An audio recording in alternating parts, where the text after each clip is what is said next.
यदि आप एक महिला हैं और आप किसी ऑफिस के अंतर्गत, किसी कार्यालय के अंतर्गत, किसी यूनिवर्सिटी के अंतर्गत, किसी कॉलेज के अंतर्गत, किसी ऑर्गेनाइजेशन के अंतर्गत, किसी एनजीओ के अंतर्गत आप जॉब करती हैं, आप कार्य करती हैं और आपको अब जॉब पर जाने से डर लगता है, आप मेंटली तैयार नहीं हो पाती जॉब के लिए, ये जॉब करते हैं लेकिन मजबूरी में करते हैं, आपको अपनी रेस्पेक्ट बिल्कुल या अपनी जो वैल्यू है वो बिल्कुल जीरो दिखाई पड़ रही है, आपको लग रहा है कि अब मेरी कोई वैल्यू बची नहीं है। या जो दूसरी वुमेन्स हैं उन्हें भी आप सलाह देते हैं कि ऑफिस में मत जाना, और उसका रीजन ये है कि आपके साथ सेक्सुअल हरासमेंट हो रहा है, आपके ऊपर भद्दे कमेंट किए जाते हैं, आपको पोर्नोग्राफी शो की जाती है, आपको सेक्सुअल रिमार्क किए जाते हैं, आपको जो है चाहे व्हाट्सएप के माध्यम से चाहे किसी एनी अदर तरीके से आपको सेक्सुअल हरास किया जा रहा है, अनवेलकम बिहेव आपके साथ किया जा रहा है, तो वहां पर आपको घबराने की जरूरत नहीं है, आपको जॉब छोड़ने की जरूरत नहीं है, आपको मेंटली जो है प्रॉपर तरीके से मजबूत होना पड़ेगा और प्रॉपर तरीके से जो है अगर आप स्टेप लेंगे तो आपको उसकी कोई जरूरत नहीं पड़ेगी। इसके लिए अधिनियम पारित किया गया है और अधिनियम का नाम है the sexual harassment of woman at work place prevention prohibition redressal act 2013, जिसे आप पोस एक्ट 2013 कहते हैं।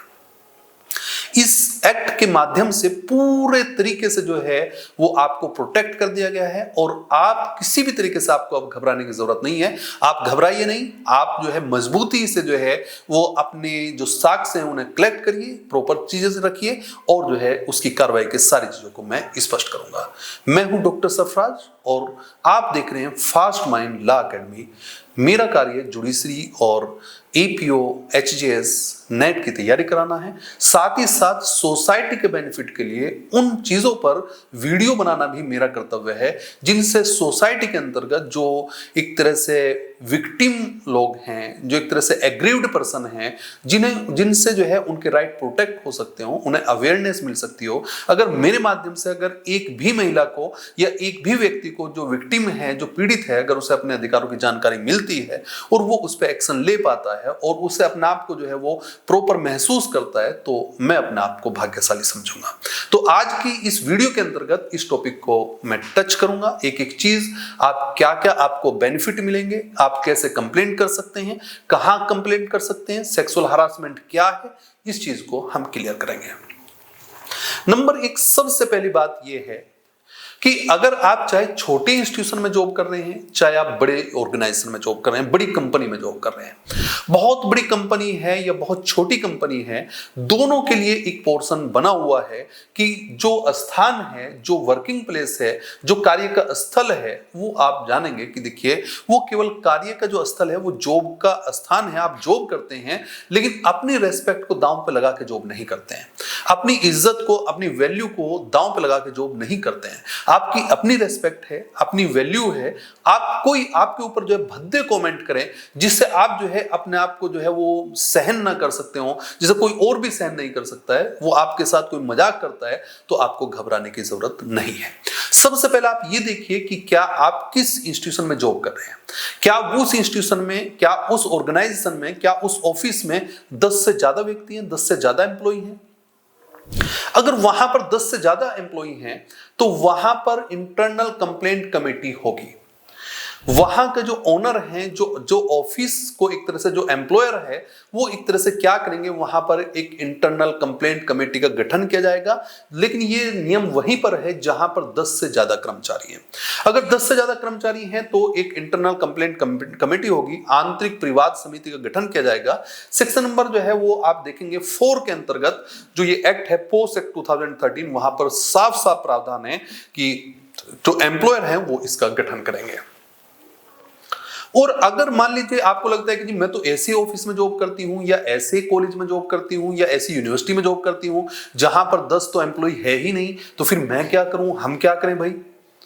तो आपको भी घबराने की जरूरत नहीं है। वहां पर जहां 10 से कम एम्प्लॉय हैं, वहां पर डिस्ट्रिक्ट के अंतर्गत एक जो है लोकल कंप्लेंट कमेटी का गठन सरकार के द्वारा किया जाएगा। सरकार जो है एक डिस्ट्रिक्ट लोकल कंप्लेंट कमेटी को गठित करेगी। इसका मतलब साफ है कि जिले के अंतर्गत जो है स्थानीय परिवाद समिति का गठन किया जाएगा और इसका प्रावधान सेक्शन नंबर 6 के अंतर्गत वहां पर किया गया है। तो कुल मिलाकर मेरा कहना यह है कि कंप्लेंट के लिए जो है वो आपको घबराने की जरूरत नहीं है। आपको कंप्लेंट करनी है, एक रिटन कंप्लेंट जो है आप फाइल करिए। अगर आपके ऊपर जो है भद्दा कमेंट किए जा रहे हैं, अगर आपको जो है ऐसा दिखाई पड़ रहा है कि मुझे जो है मेरी इज्जत दांव पे लगी हुई है, तो आप उसके लिए जॉब को छोड़ के मत जाइए। जॉब को छोड़ने की जरूरत नहीं है। वहां पर आप जो है अटेम्प्ट जो है सुसाइड मत करिए, सुसाइड का अटेम्प्ट मत लीजिए, कोई और प्रॉब्लम क्रिएट मत करिए। सीधा अपने अधिकारों के लिए जागरूक हो जाइए और एक रिटन कंप्लेंट बना के आप इंटरनल कमेटी में, अगर वहां पर 10 से ज्यादा जो है मेंबर है तो इंटरनल कमेटी के साथ जो है दाखिल करिए। और अगर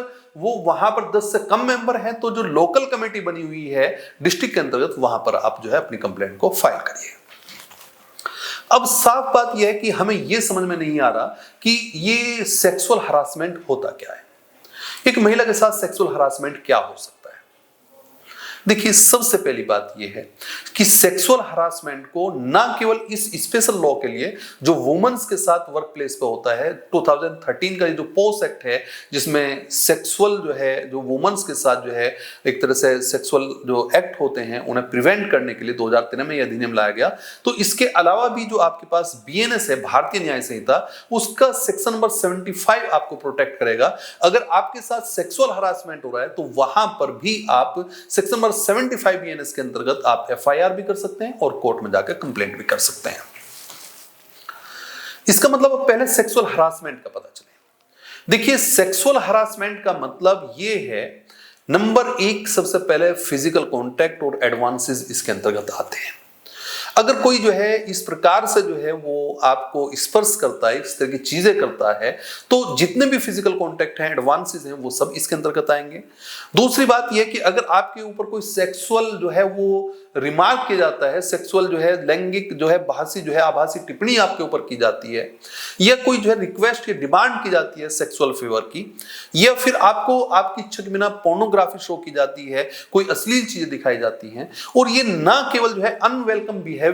जो एक तरह से जो अनैच्छिक है, आपने ना कह दिया और ना के बाद भी आपको बार बार आपके ऊपर जो है भद्दे कमेंट किए जा रहे हैं, चाहे वो जूम मीटिंग चल रही हो कि भाई कंपनी की एक मीटिंग चल रही है, जूम पे मीटिंग ले रहे हैं, या किसी और जो है ऐप पे मीटिंग चल रही है, वहां पर आपके साथ ऐसा किया जा रहा है, या व्हाट्सएप के माध्यम से आपके ऊपर ऐसा किया जा रहा है, ऑनलाइन माध्यम से जो है आपके साथ ऐसा किया जा रहा है, तो जो भी चीजें ऐसी की जा रही हैं, तो ये सब का सब जो है वो सेक्सुअल हरासमेंट के अंतर्गत आएगा। अगर आपके ऊपर ऐसी टिप्पणी की जा रही है, अगर आपको जो है पोर्नोग्राफी शो की जाती है, अगर आप पर लैंगिक आभासी टिप्पणी की जाती है, अगर आपसे जो है बार बार जो है सेक्सुअल जो है वो रिक्वेस्ट की जाती है, उसके लिए डिमांड की जाती है सेक्सुअल फेवर के लिए, तो आप बिल्कुल मत घबराइए और सीधे रूप में सबसे पहले अवेयर हो जाइए अपने राइट्स के लिए, लीगल रेमेडीज के लिए, और साक्ष्यों को कलेक्ट करिए। आपके व्हाट्सएप पे कोई मैसेज आया है, किसी आदमी ने आपको इस तरीके कॉल की थी, कोई आपका ऑफिस का एम्प्लॉय है जो आपके लिए विटनेस के रूप में जाएगा जिसके सामने ऐसा हुआ है, या कोई रिकॉर्डिंग आपने जो है वो डायरेक्ट अपने फोन में इस तरह की जो है बना ली है, वो सब चीजें आपको कलेक्ट करनी है। इसका मतलब साफ है कि आप चाहे किसी कॉलेज में जॉब करते हो, आप यूनिवर्सिटी में जॉब करते हो, आप ऑफिस में जॉब कर रहे हो, अगर आपके साथ ऑफिस का कोई एम्प्लॉय, कोई कुलीग, कोई बॉस, यहां तक कि वहां का जो बॉस है, हेड ऑफ द डिपार्टमेंट है, हेड है, या कोई भी है, वो सब आपके साथ अगर इस तरह का जो है वो फिजिकल जो है एक तरह से कार्य करते हैं या सेक्सुअल रिमार्क्स करते हैं, तो आप उसके लिए वो किस तरीके से कर रहे हैं ये आपको देखना पड़ेगा।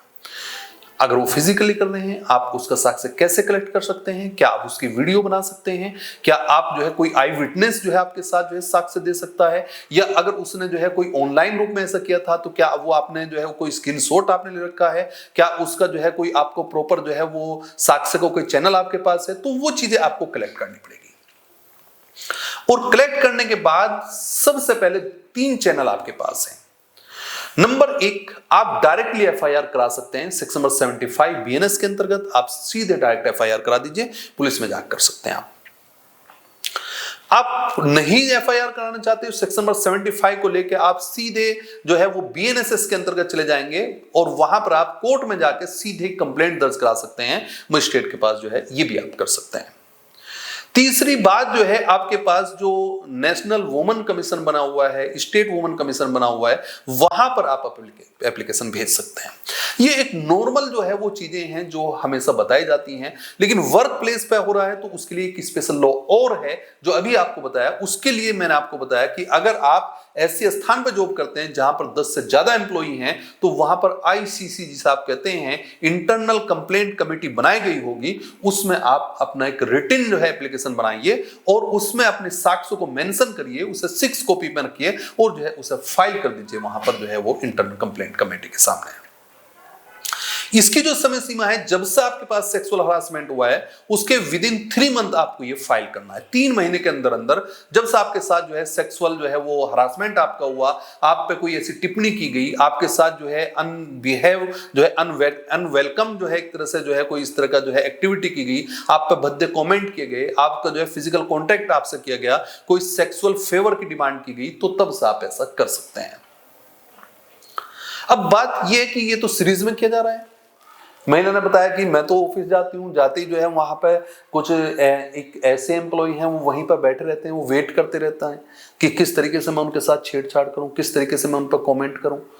मैं जो है वो कैसे जो है उसे एबनॉर्मल कर दूं, जो है मैं जो है वो खुद मेरा जो है कॉन्फिडेंस एकदम लूज हो जाता है जैसे मैं उसे देखती हूँ, और मुझे एकदम डर लगने लगता है कि ये फिर ऑफिस में बैठा हुआ है, ये कैसे आ गया। मुझे एकदम जो है डर लगता है कि मैं इसे घर पे कैसे बताऊं, मैं कैसे जो है घर पे इस चीज को बताऊं, कल मेरी जॉब छूट जाएगी तो मैं जॉब कैसे करूंगी, मैं जो है इतनी ज्यादा प्रॉब्लम में हूं कि उसके लिए जो है वो क्या कंडीशन बने कुछ समझ नहीं आ रहा। तो जब ये चीजें हमारे सामने आ रही हैं और हम जो है वो एक ये चीजें बता रहे हैं कि भाई जॉब ही मत करो, छोड़ दो तुम, या जो है कोई आदमी कहता है हमने तो पहले ही कहा था कि भाई जो है जॉब क्यों करवा रहे महिलाओं को, तुम घर पे बैठा लो, ये जो है आप ये कह रहे हैं भाई हम तो अपनी लड़की को नहीं भेजते, हमें तो ये समस्या नहीं आती, हमारी वाइफ तो नहीं जाती जॉब करने, जिसकी जाती है भाई वो देखें। तो ये समस्या का सोल्यूशन नहीं है। आज आपकी वाइफ नहीं कर रही है, कल आपकी बेटी पढ़ रही है, वो जॉब कर सकती है, बेटी के बेटी पढ़ सकती है, कोई आपकी वाइफ नहीं कर रही है तो आपकी बहन कर रही होगी, कोई और रिलेटिव जो है वो जॉब कर रही होगी। क्या ये आपका दायित्व नहीं है कि उनके राइट्स को प्रोटेक्ट किया जाए?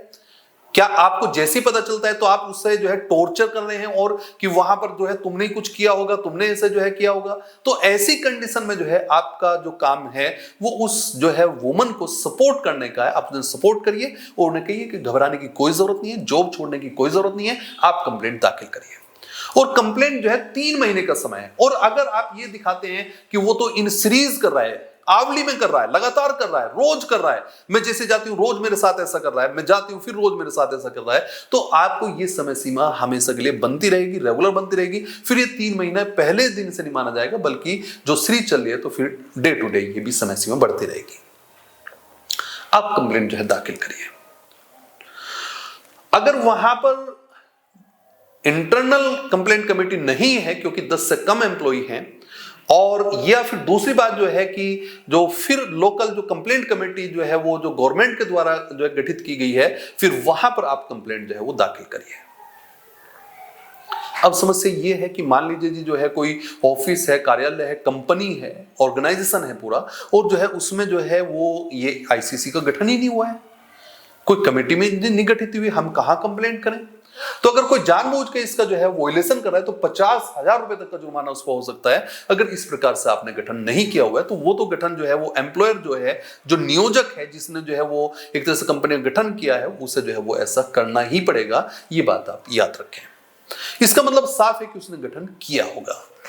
अब आप ये कंप्लेंट जो है दाखिल करिए। आपको लग रहा है जी ये कब तक करेंगे डिसाइड? तो आप 90 डेज के अंतर्गत जो है ये उसे डिसाइड करेंगे। 90 डेज के अंतर्गत एप्लीकेशन पे इंक्वायरी होगी और इंक्वायरी से विद इन जो है 14 डेज उसकी जो है सूचना जो है, अगर वो जो है आईसीसी है, इंटरनल कंप्लेंट कमेटी है, तो फिर वो इसकी सूचना जो एम्प्लॉयर है, जो एक तरह से वहां का मालिक है, उसे जो इसकी सूचना देंगी। अगर लोकल है तो फिर जो है वो जो प्रशासनिक अधिकारी हैं उन्हें रिपोर्ट करेंगे। अब बात यह है कि जी ऐसे में हम क्या करें? वो महिला जिसके साथ ऐसा सेक्सुअल हरासमेंट हुआ है अब उसे ऑफिस में जाने से कंप्लेंट तो दाखिल कर दी, लेकिन उसे फिर भी डर लगता है कि वो कैसे ऑफिस जाए। तो यहां तक एक स्पेशल प्रोविजन जो है इस एक्ट के अंतर्गत 2013 के अधिनियम के अंतर्गत है कि 3 महीने तक की छुट्टी आपको मिल सकती है। 3 मंथ तक की जो है वो जो लीव है वो आपको ग्रांट की जाएगी, आपको मिलेगी। और वो लीव ऐसी होगी जो आपकी प्रॉपर जो एक तरह से लीगल जो लीव हैं, जो आपको छुट्टियां मिलती हैं, उनके अतिरिक्त होगी, उनके एडिशनल होगी। इसका मतलब उन छुट्टियों में से आपकी ये नहीं कटेगी। अगर आपके साथ सेक्सुअल हरासमेंट हुआ था, आपने कंप्लेंट दाखिल की थी और उसके बाद जो है अगर आपको 3 महीने तक की छुट्टी दी गई, तो ये जो छुट्टी हैं ये एक्स्ट्रा है, ये उसमें से नहीं कटेंगी। ये बात आप याद रखिए, ये एक पोर्शन आप याद रखेंगे। दूसरा पोर्शन अब ये है कि अगर सेक्सुअल हरासमेंट आपके साथ हुआ था, जांच हो गई, तो अब क्या रिलीफ 3 महीने की। एक तो रिलीफ आपको ये मिली कि अब आपको ऑफिस छोड़कर जाने की जरूरत नहीं है, आप कंप्लेंट दाखिल करिए और नॉर्मल होने के लिए, शांत होने के लिए कि भाई मैं काम नहीं कर पा रही हूं, मैं ऐसी स्थिति में काम नहीं कर सकती हूं, ऐसी कंडीशन में आप क्या करेंगे कि यहां पर जो है वो आपको 3 महीने तक की छुट्टी मिल सकती है। हाँ, उस अधिनियम के अंतर्गत अगर जो है उनमें समझौता हो सकता है, कैंसिलेशन का पोर्शन हो सकता है, तो वो जो है वो कमेटी कोशिश करेगी कि दोनों में जो है वो जो रेस्पोंडेंट है और जो एक तरह से जो कंप्लेनेंट है, वो दोनों में जो है एक मीटिंग करा के जो है अगर हो सकता हो, जिसमें केवल फाइनेंशियल बेनिफिट शामिल नहीं, ऐसा हो सकता है कि उनमें समझौता अगर हो सकता हो कि भाई नॉर्मल वैसी बात हुई थी तो वो करा दें। अब दूसरा पोर्शन ये है कि अगर पाया गया कि हाँ वास्तव में सेक्सुअल हरासमेंट हुआ है, तो अब नंबर 1 सबसे पहली बात, जो उसका एक सर्विस रिकॉर्ड है उस एम्प्लॉय का, जो एक तरह से कल्प्रिट है, जो दोषी है, जिसने ऐसा किया है, उसके सर्विस रिकॉर्ड में इसे मेंशन किया जाएगा कि इसने ऐसा किया है। इसका मतलब सर्विस रिकॉर्ड का जब आप मेंशन कर देंगे कि सेक्सुअल हरासमेंट वुमन के साथ किया, तो इसका मतलब आगे प्रमोशन में भी प्रॉब्लम होगी, आगे सारी चीजों में प्रॉब्लम होगी। तो एक तरह से जो लाइफ है, उसकी जॉब है, वो एक तरह से उसका कोई मतलब बचेगा नहीं और जो है वो नजरों में तो गिरेगा। साथ ही साथ दूसरा जो आपके पास रेमेडी है वो ये है कि उस व्यक्ति की जो कल्प्रिट है, उसकी जो सैलरी है, उसमें से सैलरी को कमेटी जो है डिडक्ट कर सकती है, उसमें से काट सकती है उस सैलरी को, और उस सैलरी को काट के जो है आपको एज अ कंपनसेशन, आप क्योंकि एग्रीव्ड है, पीड़ित है महिला, तो उसे एज अ कंपनसेशन जो है प्रोवाइड करा सकती है। तीसरा पोर्शन ये है कि भाई वो तो एकदम जैसे उसे पता चला कि मेरे खिलाफ कंप्लेंट हुई और वो एकदम से भाग गया, ऐसी कंडीशन हो गई, तो अगर ऐसी कंडीशन हो गई, अब जॉब से तो डिटेक्ट नहीं कर सकते, कंपनसेशन कैसे करेंगे, तो फिर वहां पर उसे डायरेक्शन दी जाएगी कि भाई आप ये कंपनसेशन दीजिए, वो कंपनसेशन को उसे जमा करेगा। और अगर फिर भी नहीं देता है तो उससे डिडक्ट किया जाएगा, फिर उससे रिकवरी की जाएगी एज अ लैंड रेवेन्यू। इसका मतलब साफ है, ना आपको जॉब छोड़ने की जरूरत है, 3 महीने तक छुट्टी मिलेगी आपको। दूसरी बात यह है कि वो व्यक्ति जो आपके साथ जो है इस तरह का मिसबिहेव कर रहा है, अनवेलकम जो एक तरह से आपके साथ सेक्सुअल रिमार्क कर रहा है, कमेंट कर रहा है, टिप्पणी कर रहा है, फिजिकल एडवांसेस कर रहा है, फिजिकल कांटेक्ट कर रहा है, पोर्नोग्राफी शो कर रहा है, कोई भद्दे कमेंट कर रहा है, मीटिंग में कर रहा है, जूम पे कर रहा है, ऑनलाइन कर रहा है, व्हाट्सएप से कर रहा है, किसी प्रकार से कर रहा है, तो आपको घबराने की बिल्कुल भी जरूरत नहीं है। आपको जो है वो 3 महीने तक की छुट्टी मिलेगी। वो व्यक्ति अगर कल्प्रिट दोषी होता है तो उसके सर्विस रिकॉर्ड में ऐसा मेंशन किया जाएगा, और साथ ही साथ जो है वो आपको कंपनसेशन दिलाया जाएगा, उस व्यक्ति की सैलरी से जो है पैसा डिडक्ट किया जाएगा, और अगर वो नहीं भी जॉब छोड़ भी देगा तो भी उसे डायरेक्शन दी जाएगी कि आप कंपनसेशन दीजिए, और अगर वो नहीं देता है तो उससे जो है एज अ लैंड रेवेन्यू, उससे जैसे आप राजस्व की रिकवरी करते हैं उसी प्रकार से आपके कंपनसेशन की रिकवरी उससे की जाएगी और आपको ये प्रोवाइड कराया जाएगा। साथ ही साथ एक रिकमेंडेशन दी जाएगी कि एम्प्लॉयर और एम्प्लॉय को जो है वो ट्रांसफर करने की, उस व्यक्ति को वहां से ट्रांसफर किया जाए,